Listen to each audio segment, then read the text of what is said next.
Before we can connect on a regular basis with our highest self and fully take advantage of all it can offer us, we need to do a little work to prepare ourselves. In the next few videos, I will teach you a few of the ways to balance and prepare.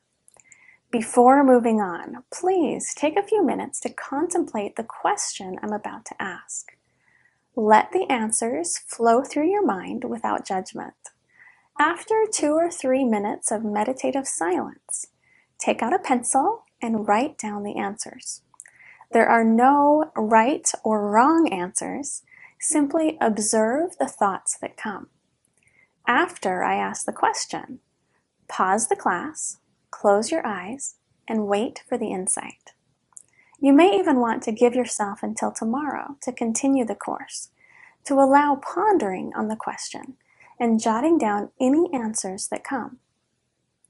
The question is, what beliefs do I hold that block me from connecting with my highest self?